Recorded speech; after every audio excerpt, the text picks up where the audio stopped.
identification atau identifikasi frekuensi radio adalah metode yang menggunakan sarana yang disebut label RFID dan transponder untuk menyimpan dan mengambil data jarak jauh. Seiring berjalannya waktu, sistem RFID tag ini akan berubah tergantung dari kondisi dan juga kebutuhan dari para pengguna sistem. Untuk itu, kualitas bahan dan penentuan biaya produksi dalam menghasilkan produk RFID tag sangat penting. Dalam menentukan biaya produksi RFID tag sendiri, diperoleh dari beberapa perhitungan biaya, di antaranya direct material, indirect material, electricity cost, direct labor, dan overhead cost. Selain itu, terdapat beberapa metode perhitungan yang digunakan, yaitu full costing dan variable costing, untuk memperoleh harga pokok produksi RFID tag. Selanjutnya, apa itu RFID tag? RFID tag adalah suatu komponen atau benda yang berisi informasi-informasi yang dapat dibaca dan diterjemahkan oleh reader atau transponder. Lalu, kenapa kita memakai RFID? Dengan penggunaan RFID, kita dapat mencapai kemajuan dalam proses bisnis, mau itu dalam pemantauan pesanan atau dalam manajemen produk atau gudang.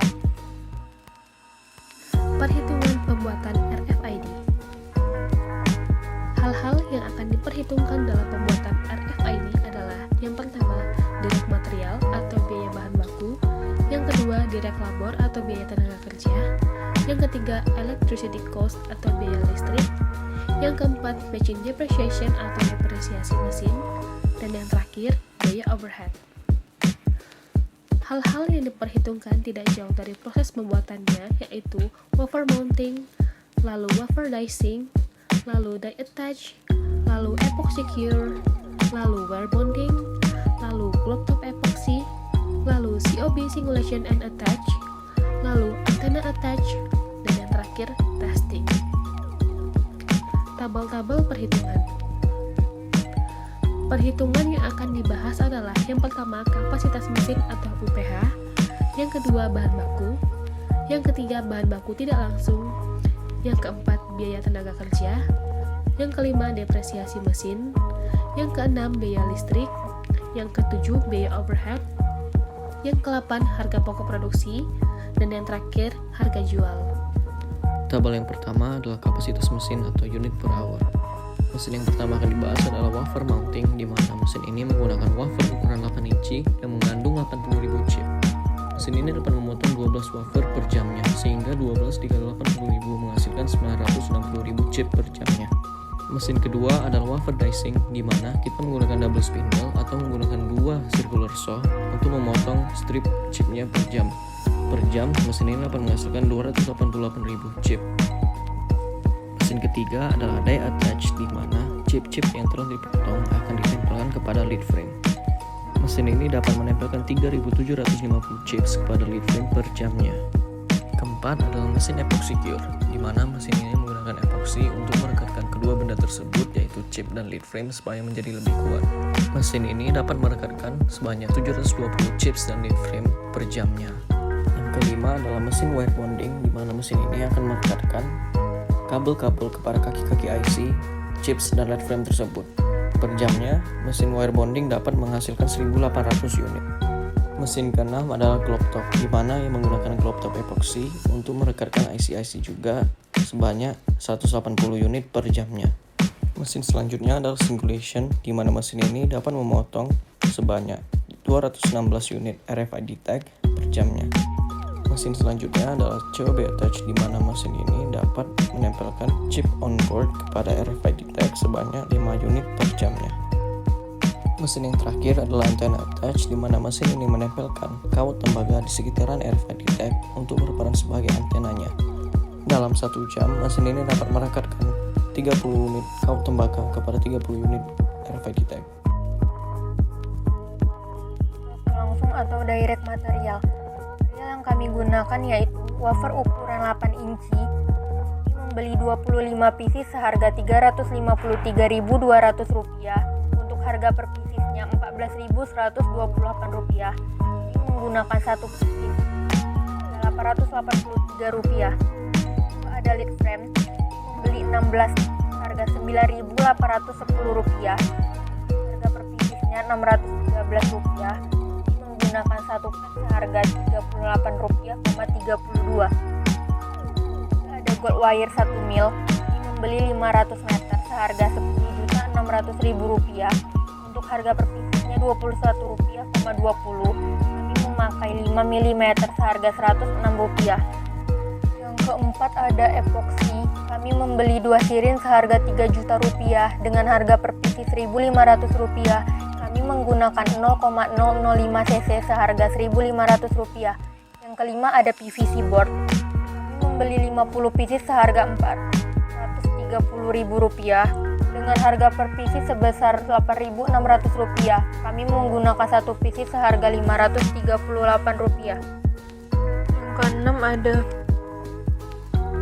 pesawat tembaga atau antena. Kami membeli 50 meter seharga Rp172.500 dengan harga per pieces Rp34.50. Kami menggunakan 125 cm seharga Rp269.53. Yang ketujuh ada globe top epoxy. Kami membeli satu sirin seharga Rp1.500.000 dengan harga per pieces Rp60. Kami menggunakan 0,004 cc seharga Rp60. Dan untuk yang terakhir ada timah. Kami membeli 50 meter seharga Rp59.000 dengan harga per pieces Rp12. Kami menggunakan 1 cm seharga Rp12. Jadi untuk total sementara direct material yaitu Rp3.406,2. Indirect material. Indirect material yang pertama ada dicing blade. Estimasi harga satu piecesnya seharga Rp500.000. Yang dibutuhkan sebanyak satu pieces seharga Rp500.000. Sehingga kos yang dihasilkan adalah Rp6,25. Selanjutnya ada DI water. Estimasi harga 50 liternya seharga Rp80.000. Yang dibutuhkan sebanyak 20 liter seharga Rp1.600.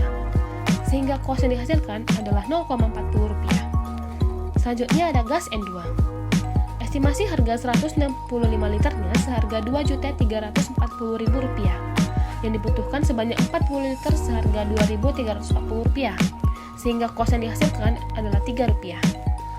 Selanjutnya ada mask.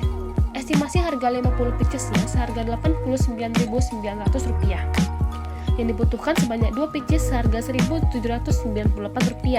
Sehingga kos yang dihasilkan adalah Rp225. Selanjutnya ada finger cut. Estimasi harga 130 piecesnya seharga Rp115.000. Yang dibutuhkan sebanyak 2 pieces seharga Rp885. Sehingga kos yang dihasilkan adalah Rp111. Selanjutnya ada blue tape. Estimasi harga 100 meternya seharga Rp62.870. Yang dibutuhkan sebanyak 60 cm seharga Rp6. Sehingga kos yang dihasilkan adalah Rp24. Yang terakhir ada capillary tube. Estimasi harga 300 piecesnya seharga Rp200.000.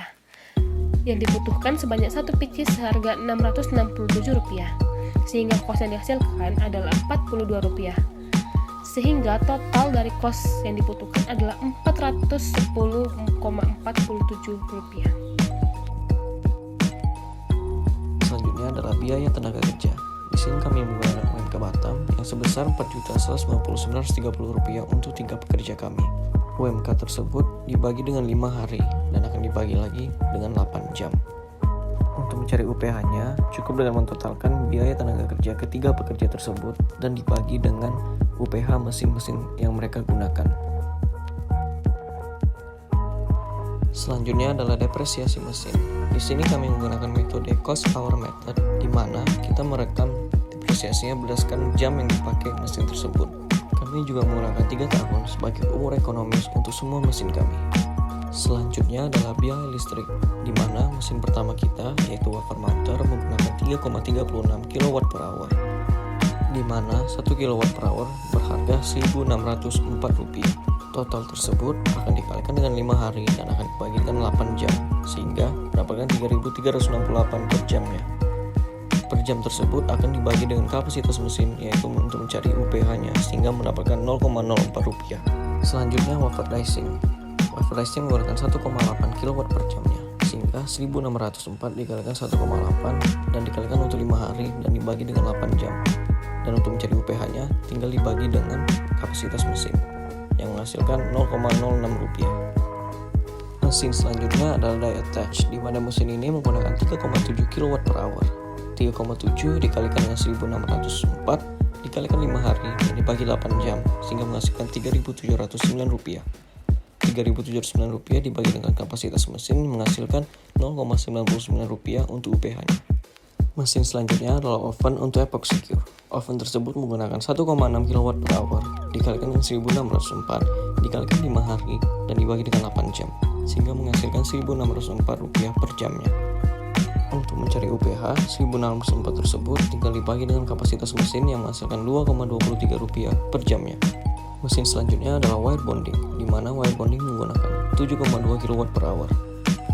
7,2 tersebut dikalikan dengan 1.604 rupiah dikalikan 5 hari dan dibagi dengan 8 jam akan menghasilkan 7.218 rupiah per jamnya. 7.218 rupiah akan dibagi dengan kapasitas mesin yang akan menghasilkan UPH-nya yaitu 4,01 rupiah. Mesin yang terakhir adalah singulation, di mana mesin ini menggunakan 4,5 kW per jamnya. 4,5 kW dikalikan dengan 1604 dikalikan 5 hari dan dibagi dengan 8 jam akan menghasilkan 4.511 rupiah per jamnya. 4.511 rupiah akan dibagi dengan kapasitas mesin akan menghasilkan 21 rupiah untuk UPH cost-nya. Selanjutnya adalah biaya overhead. Biaya overhead adalah total dari indirect material, depreciation, dan electricity, sehingga semua itu akan mentotalkan sebanyak 750 rupiah untuk overhead cost-nya. Dan yang terakhir adalah menentukan HPP dan harga jual. Untuk menentukan HPP, kita tinggal menambahkan total dari semua biaya-biaya kita yang telah kita cari. Yang pertama kita tambahkan direct material, direct labor, dan overhead cost, sehingga menghasilkan 5.119 rupiah untuk HPP-nya. Yang terakhir adalah menentukan harga jual. Kami menggunakan cost plus pricing method, di mana kami menggunakan 20% untuk markup-nya untuk menentukan berapa laba yang akan kita dapat untuk penjualannya. Kami menjual RFID kami dengan harga 6.143 rupiah, sehingga kami mendapatkan laba sebesar 1.024 rupiah. Sekian video dari kami, apabila ada kesalahan mohon dimaafkan dan sampai jumpa.